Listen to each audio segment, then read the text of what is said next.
This week on the Steam Machine podcast, my Yomi, my yo, my yo ma, my yo ah.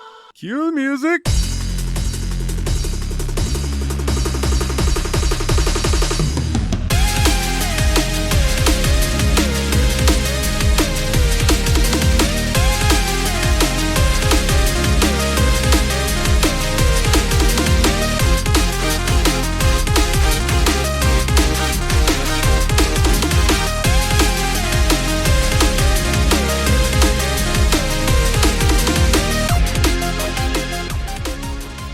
Hey everybody, and welcome back to another episode of the Steam Machine podcast. My name is Dalton, and joining me this week is one half of the Destructo Bros. Yo, what's up? It's Willie. I am enjoying our sword slashing good times. My good sir, how you doing this week?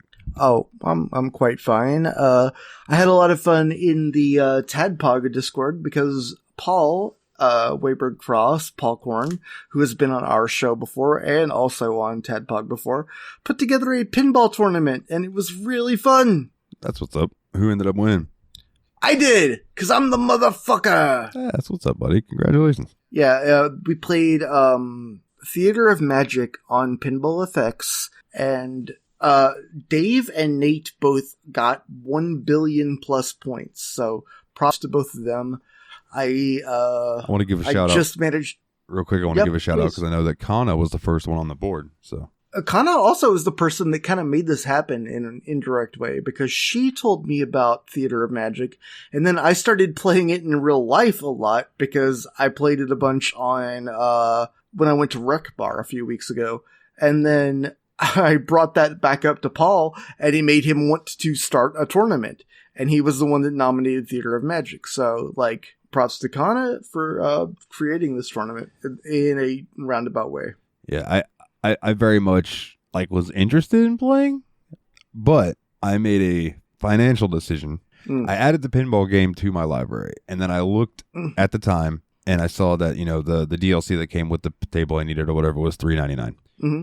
The only problem with that was all of the other tables that it was also selling that look incredible, like South Park. And there were a couple others, but the South Park one was really the big one that jumped out to me, and I was like, if I buy this shit and play it, because the main game's free, so I added that to my library, but if I buy this table and I really enjoy it, I'm going to sink so much money into getting other tables. Yeah. And Nate, the savior sometimes for me, just comes in and he's like, if it makes you feel better, none of it's on sale anymore. And I was like, huh, beautiful. Okay, I will compete next time.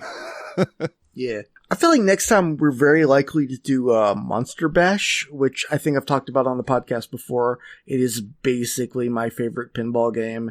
Paul said basically he, because I won, I guess, he wants me to pick the next game. And yeah, it's going to be a good one. I've talked to people who played the tournament and they were like, yeah, I'd love to fucking play Monster Bash. So whenever that goes on sale, it's fucking time again. That's what's up. Maybe the autumn sale or something. Yeah, that's what I imagine. Yeah, that's what's up. What else you been up to, man? Oh,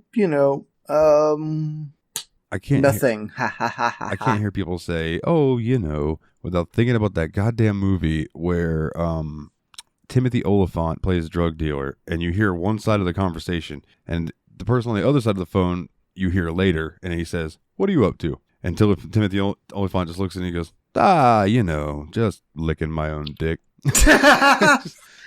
Yo, Timothy Oliphant he goes hard. I really respect him. He's a great as an actor. Yeah, he's a really good actor. He's one of those good character actors who plays a lot of minor characters, but fucking he rules. And back in his younger days, it was really easy for him to look like a punk or a metalhead type guy.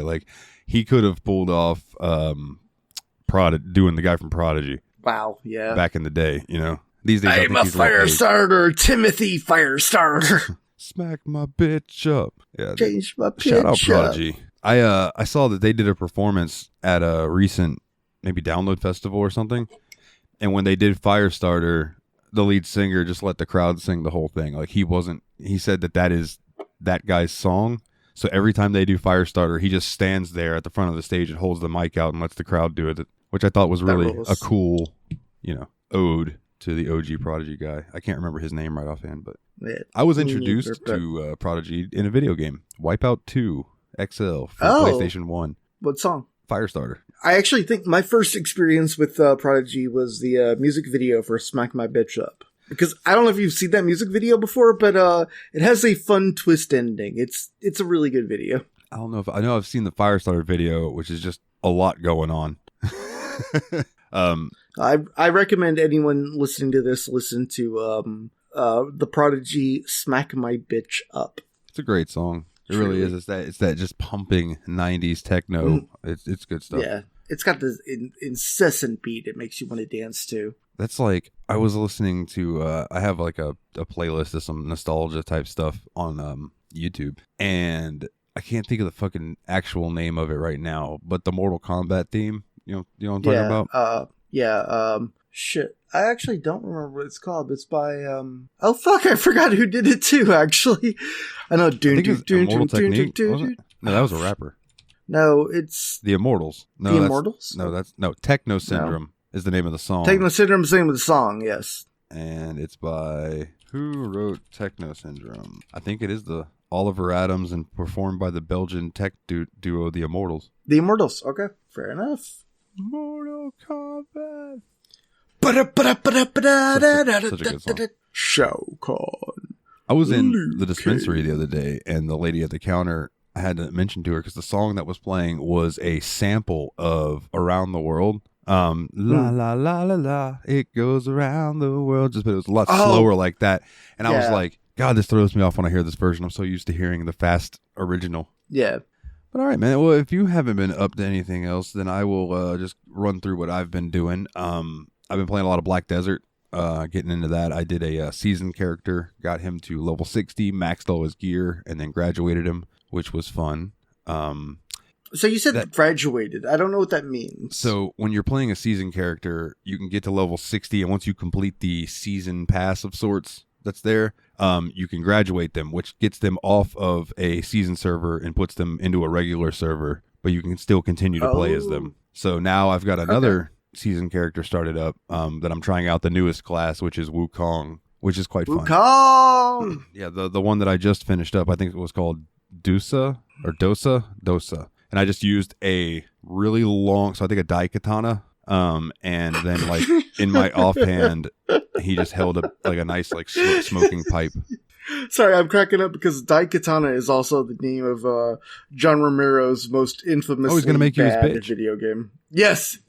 John Romero's gonna make you his bitch was from the Daikatana marketing. Yeah, I saw him in an interview and he was like, I just want people to know that that wasn't my idea for the marketing. Yeah. But yeah, but I really enjoy Black Desert, man. It's active, like the battling and stuff. It's more like combo fighting instead of just, regular MMO. I want you to take me into that world at some point. You did also take me into the world of the Hunter, Call of the Wild, by the way. Yeah. So do you want to talk about that, Annie? Yeah, that was what I was going to bring up next, actually. Hell yeah. But let's go. I do want to say on Black Desert, I just love my fucking horse. I know that's just like a weird thing to say, but this horse that I got, it's a mythical horse, and it's like blue with flames coming off him and stuff. He looks so cool. I love him to death. And I also have a kitty named Slapnuts. Oh, man. And when I ride the horse, Jarrett he gets up and he sits right in front of me on my saddle. So it just looks like my horse's name is Slapnuts, and it cracks me up. But yeah, man, I brought Willie into the Hunter, Call of the Wild. I'm still not 100% sold that it's a game for him. I'm a little mixed. I did a bad job of being patient, which is important in that game. Yeah. That's why I was trying to tell him. I'm like, okay, we need to crouch and we need to go. So I'm like following this trail, crouching, and then I look and he's 300 yards behind me doing fuck knows what. Leroy Jenkins. And then like I'm looking at some animals and I'm like, are getting ready to shoot it. And then Willie's just complaining that he's not seeing any animals. And I'm like, are you running around? Because they're going to run. You got to be quiet. Yeah, I mean, I will admit, I played the game foolishly. I had the spirit, inside me, and I wanted to fucking do some shit. I didn't want to stalk. I wanted to fucking fire. Well, that's not the kind of game it is, my good sir. I understand that now. Yeah, that's why Adam's like, he tried it, but it was too semi for him. I enjoy it. I find it very relaxing because like I get really good screenshots in that game too, which is one of my favorite things to do. So like, yeah, you sent us some really lovely shots from that game.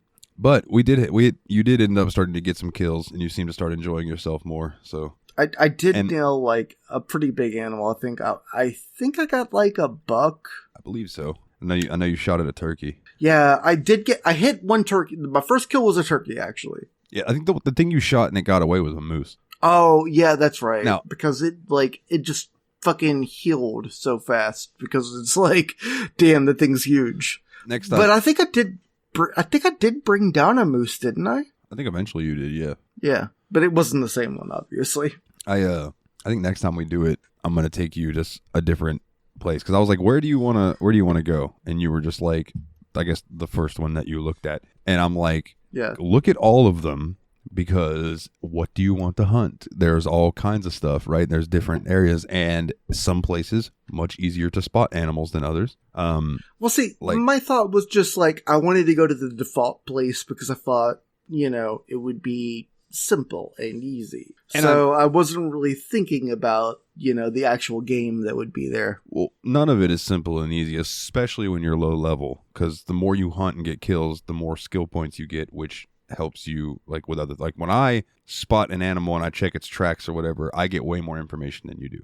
Those are just things that as you level up and get the skill points, they're very helpful. But I think next time I want to take you to Australia. That's where I was just at. Oh, nice. And are we going to go for emu and shit? It would be hard pressed for you to not find a fucking crocodile if I took you in the right area because you showed me you got some really nice saltwater crocodiles. Yeah, I killed about 10 of them in the last 2 hours while I was waiting for you to wrap up the game, and like I really had a good time just stalking through these little marshy areas. And then right before actually it was while you were fighting the final boss, I was coming up on one, and whenever you spot them with your little spotter that you get, it'll tell you it ranks them 1 through 10. It might even be 1 through 8 or 1 through 9. I don't know. I've never seen higher than an 8, but today I saw an 8, which was a mythical level. And I got him in my scope and I sat there and I just waited. And I would walk forward a little bit and then wait. Because it wasn't just the mythic. This was a sleeping ground. So there were like 9 crocodiles around. And I had this one singled out. So I'm looking at my scope and I remembered talking to the girl in the Louisiana level where you're hunting alligators. She says, don't try to shoot them between the eyes. Shoot them between their eye and their ear. And it'll go straight into their brain. So that's where I aimed on this big boy. Pow. One shot. Dropped him. All the other ones scattered into the water. And I went over there and was able to claim him. And I was like, yeah, I am all that is man. That's what's up, brother. Yeah, it's a good feeling, man. So like, don't get me wrong. Dude, when I first started playing this game, I was in the same boat as you, running around trying to find stuff. But I've been playing this game for like a year or two now. So now I kind of know the ins and outs of it. So like when I get close to an animal, I will crouch and walk slowly. And if it starts putting out a warning call, I'll drop down to prone and crawl real slow until I get to a spot where I can fire off at them. That being said, it was a lot of fun, even though I didn't really know what I was doing. Like, I very much appreciated your introduction to that world, and I think it would be fun to keep on playing it. Yeah. Next time I just ask you just to listen to me, and we'll get some kills. I promise. Yeah, I mean, I was being a little stubborn, I'll be honest. You being stubborn during a multiplayer game? No. Dude, I am not the most stubborn person in this fucking show.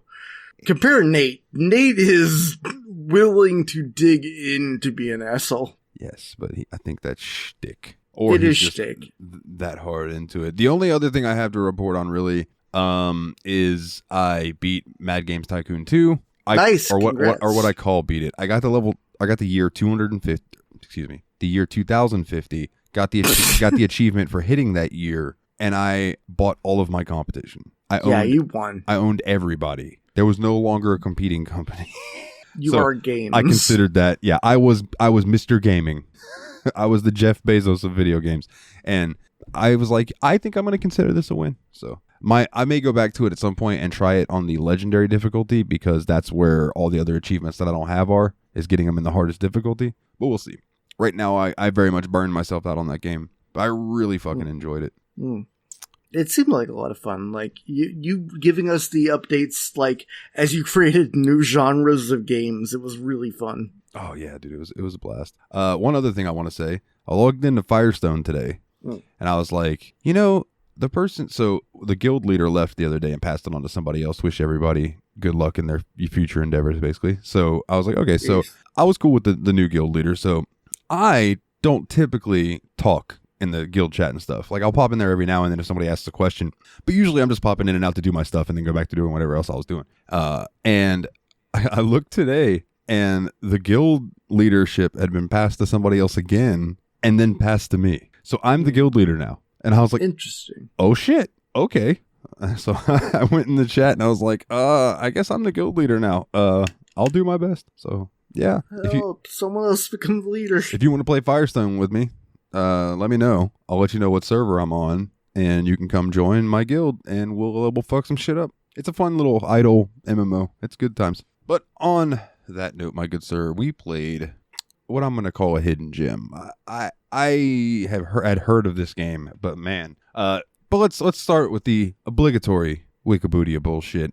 Trek to Yomi is a 2022 side-scrolling action-adventure game developed by Flying Wild Hog and published by Devolver Digital. Set during the Edo period of feudal Japan, the game follows a young swordsman named Hiroki who embarks on a quest of vengeance when his home village is burned, leading him to enter Yomi, the Japanese underworld, and confronts the evils of his past. The game was released for PlayStation 4, PlayStation 5, Windows, Xbox One, and Xbox Series X and S in May of 2022, followed by a Nintendo Switch port in January 2023. It received mixed reviews from critics. I feel like this would be a good Switch game. Yeah, I do too, actually. Especially like if they, on the Switch 2, a little bit bigger of a screen, a little bit more power. Or like if you had it on the Steam Deck, I bet it would be a fun experience. This just seems like it would be a good handheld game. Yes, agreed.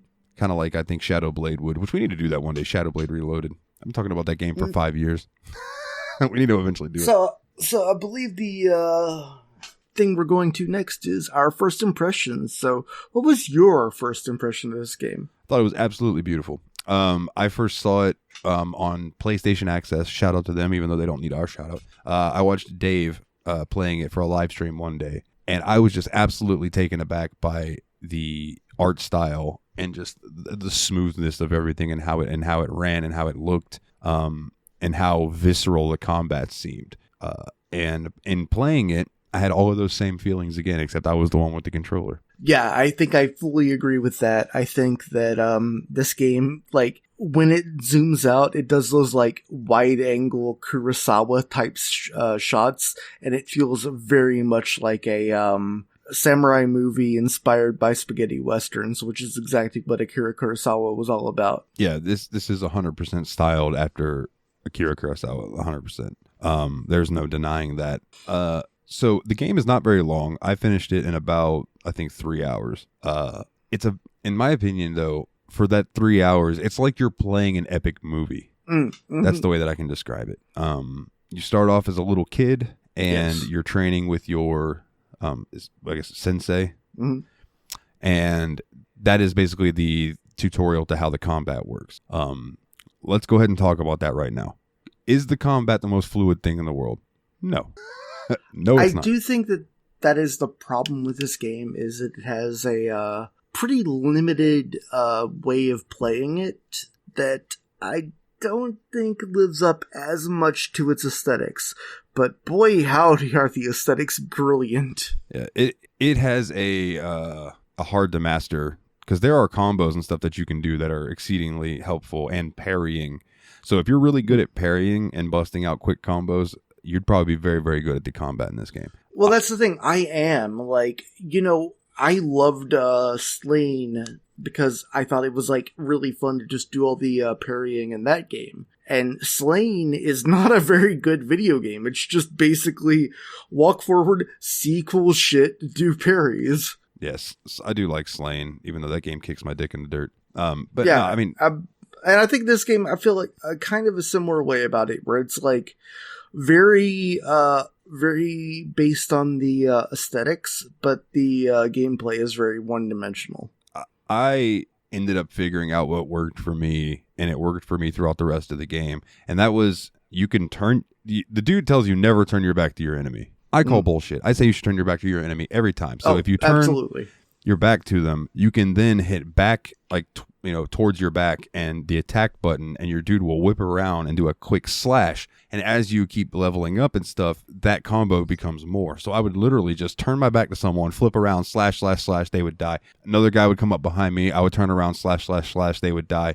I know you had issues with the guys with the guns, but I would run up to them, turn around real quick, slash, slash, slash, they would die. Like, I would get them as they were loading their weapon. Yeah, I mean, I think all that is definitely the way to play the game. Did you at all do a lot of exploring to go to find, like, the health upgrades and the stamina upgrades and everything? I feel like I got like 40% of the upgrades. Because those were very, very helpful, having more HP. So, like, exploring does you well in this game. It's definitely one that if you try to golden path it, it's going to be harder. That makes sense, yeah. So, as far as the story goes, you basically start off as the little kid.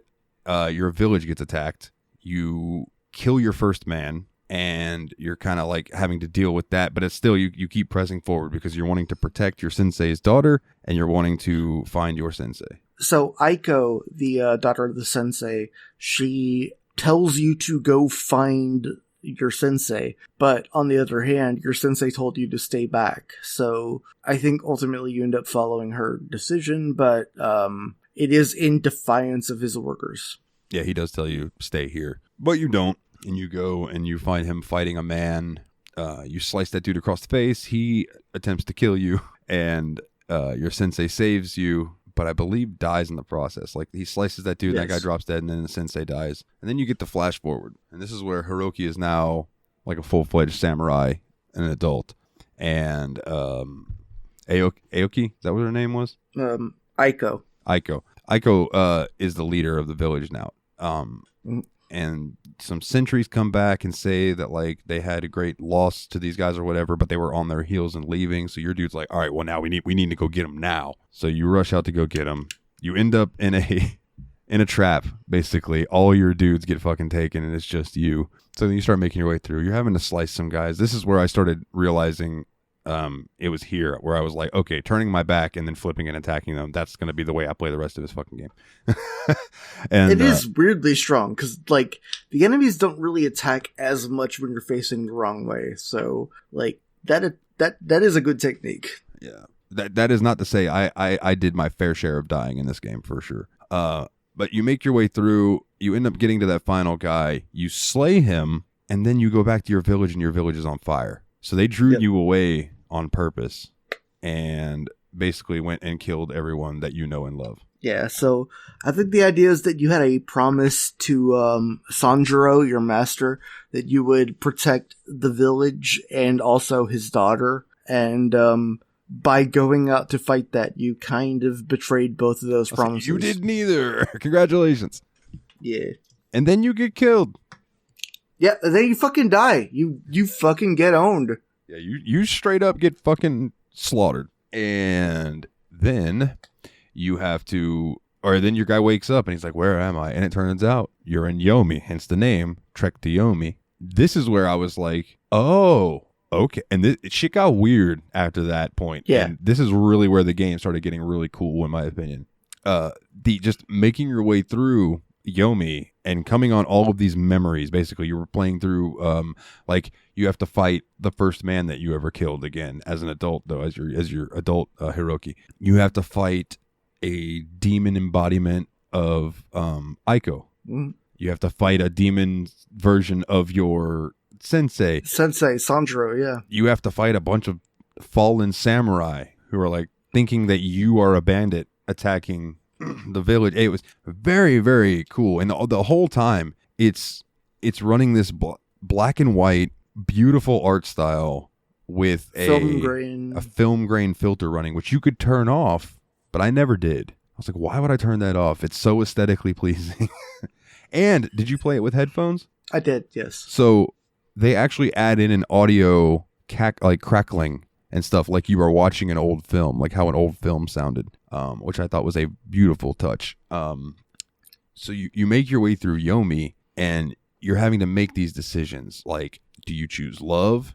Do you choose honor? do you choose hate and rage? Yeah. So, unfortunately, I would love to talk about all the paths of the game, but I think both Dalton and I picked duty as our course of action. Yeah, so we both experienced the duty. I mean, I have right here what happens with the other ones, but... Okay, cool. Yeah, I would love to know. Going down the duty path, you end up coming back to life, going and slaying... What was his name? Fuck. Started with an H. It's in our chat. Give me one moment. Kagero. Yeah, Kagero. You end up having a fight with him again, and this time, Aiko. Well, the first time when you come up to him again, he's got his nose fucking cut off, and he looks hard. So immediately I'm like, is he a ninja? Because that's what I associate with ninjas, is having their nose cut off, so their mask. Yeah. Anyway, but Hiroki tells him that he was the one that gave him the scar over his eye, and then he kills Hiroki, and that's when they go through Yomi. So then you get back to the village, and you see this badass of a motherfucker Kagero up at the top of this long stairway, and he walks into a building that's on fire. So you then have to make your way up there, killing all these bandits and stuff as you go, and then it ends up in the final fight being against him. But so if you choose in that decision where you have to choose love, hate, or duty, if you choose love, Hiroki will hear Aiko calling him back to Yomi, and he returns to spend eternity with her. Huh. After you slay Kagero. If you choose duty, which is what you and I did, Hiroki will stay at the village to be his protector forever and will train his own apprentice. Yeah. Which I thought was I loved the post cutscene of him training his apprentice. That was really cool. Because I felt like it brought like Sanjiro's death back, you know? Yeah, it was like it looped back around to the history going around, you know, and I really did enjoy that a lot. If you choose hatred... Yeah, what happens if you just choose to kill him? Hiroki will take Kagero's armor and army and become the warlord himself. Oh, that does make sense. There is also a fourth ending. What? A secret ending. If you manage to defeat Kagero in Chapter 3. Oh, I tried. I got pretty far in, but then he did the like swoosh, swoosh, swoosh, swoosh, swoosh move, and it killed me. Yeah, fucked me up. Yeah, same thing happened to me. But Hiroki I thought I was doing good. So if you beat him in Chapter 3, Hiroki will find Aiko's dead body and realize that he has no purpose anymore and will just set out to find a new purpose. And that's how the game ends, on a cliffhanger. Huh. So there's not really a happy end to this game, no matter what you do. Not particularly, no. But it's not a happy story. Yeah. And I guess that's the idea of being a samurai. Because I believe the word samurai comes from Japanese for service, right? Like, I believe so. It isn't, it isn't about honor per se. It's about serving someone. Yeah, to serve. Samurai Man. That was a good Twilight Zone. That's a joke that a couple people will get who are listening, and they will cackle. I promise you. But yeah, man. What are your wrap up thoughts on this? This is a short game, so I figure it would be a short episode. Because what do you give it? What are your final thoughts? Wrap us up, my good sir. I mean, the thing is that the aesthetics are incredible. Like, I didn't think the gameplay had any depth to it at all, honestly. But if you love those, like, big zoom out, Kurosawa directed, long shots of a fight, like, this game has that for you. And it's truly beautiful to look at. So a rating? Yeah, I'll give it a rating. I'll give it, 7.5 wakizashi out of 10 katana. All right. Aesthetically, I think this game is beautiful.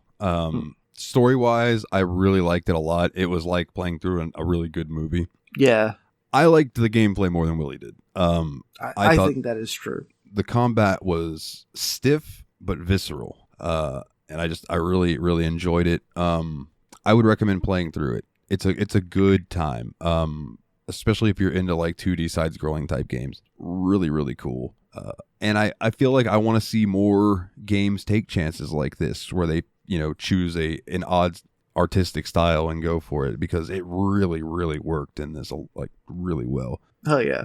I'm going to give this 8.5 Treks out of 10 Yomis. Now, let me make sure before we do anything else that we don't have any questions, because I think we did. Okay. Yep. All right. So this one comes from Fenris. Do you prefer J-pop or K-pop? I don't have a strong opinion on either. You know, I know a few J-pop songs that made me laugh and made me happy. And I also enjoyed Gangnam Style, which I think was probably the song that brought K-pop to our shores. I don't think I have a preference. You know, I think I understand Japanese a little bit better than I understand Korean. So if I had to give a tiebreaker, I would say that that's it. But, you know, both of them are awesome. They make cool new sounds. I think if I was going to pick one to listen to, I'd probably pick J-pop. But Gangnam Style goes hard. And to see videos of him playing that live where he like pops out of the stage and there are like, I don't know, 80,000 people or more watching him, that blows my mind. So like good on him for that. And also as far as knowing Japanese a little better than Korean, anytime I've watched a Korean drama on Netflix like Squid Game or something like that, and I see someone texting, their keyboard like blows my mind how it works. How they type like 3 things and it makes one symbol that means like a sentence. That's so foreign to me, but at the same time just seems really cool how you can just like truncate things and you don't have to read a paragraph. You can just have this thing and know what it's supposed to get at. The written language of Korean is amazing. Hangul is like the most intelligently written writing style that has ever been put in any language. So our next question comes in from Fenris. You go to take a shit and immediately your ass starts itching like crazy. You realize that someone has rolled your toilet paper in fiberglass insulation. What do you do? So, are you familiar with the plasma gun from Doom? I mean, I know of it. Basically, what I'm saying is I'm going to use that and kill everyone. I would, firstly, probably try to remedy my ass itch, be it cortisone or just somehow getting that off. And then I would suss out who did it. And then, have you ever seen American History X? I think I know where this is going. I'd be fucking a motherfucker's teeth up. Let's just put it that way. Yep. All right. The next question for the show comes in from Team Retrogue. What the fuck is wrong with Fenny? I have no answer for that. He's cool. He's awesome. And I hug him. I kiss you on the teeth, fucking Fenny. And those were our questions for this week, my good sir. So, that just leaves some house cleaning. Before I do that, is there anything you would like to plug, my good sir? Again, I would love to plug Tyler and Dave Play Old Games. They had a fun pinball tournament that I was playing in their Discord, and they're just cool guys. Like Tyler and Dave and Ian and the rest are all fucking awesome. So, you know, if you like us, you'll probably like their shit too. Yeah, and Nate was on their show recently. So he was. That's right. He was on the Predator episode where Nate is, by the way, the second. I'm going to kill you. He's the second greatest Predator NES speedrunner of all time. So I'm proud of him. I love him. He's the second greatest Predator of all time. I'm going to fucking shoot you with a gun. The first one, of course, being the guy who played Predator in the movie, Willie. Get your mind out of the gutter. Jesus Christ. If you want to support the show, or if you want to check out the show, leave us a review over on iTunes or Spotify. A 5-star review really helps us in the algorithm, helps people find the show. You want to join the Discord, where all the cool people hang out, bit.ly/TSMP Discord, all capital letters. That'll get you a link. Come join in on the fun. Vote on the polls. Which, by the way, before we go any further, quick addendum. Our next episode was going to be Yakuza 6. But I recently had sex with a necromancer to get her to do me a favor. And you will learn what that favor was on the Yakuza 6 episode, but that will not be the next episode. That will be the episode after the next one. Our next episode is going to be Wallace and Gromit, episode 1, Fright of the Bumblebees. I'm excited. I am very excited about that, man. I much look forward to it. I might even find a way to watch some Wallace and Gromit while I'm playing Wallace and Gromit. You know what I'm saying? So very fucking ludicrous. Oh, Exhibit, yeah. You racist motherfucker, ludicrous. Yeah, you have nothing to say. I know, you got me. You got me dead to rights, dude. Fucking shit, dude. bit.ly/The Steam Machine Podcast, capitalized phonetically, is a link over to the website. You want to check that out. That is kept up to date by Dane. If you want to check out our Patreon, and donate to the show. Means the world to me because it helps me keep the lights on. Patreon.com/The Steam Machine Podcast. And that's all lowercase. That's just easy peasy lemon squeezy. Shout out to the JRPG Report. Shout out to Grumpy Jess Pro Wrestling Power Hour. That'll be coming back soon. Shout out to the unnamed new thing that may be coming soon. TSMPproductions.threadless.com. You want a shirt? We will be back in 2 weeks.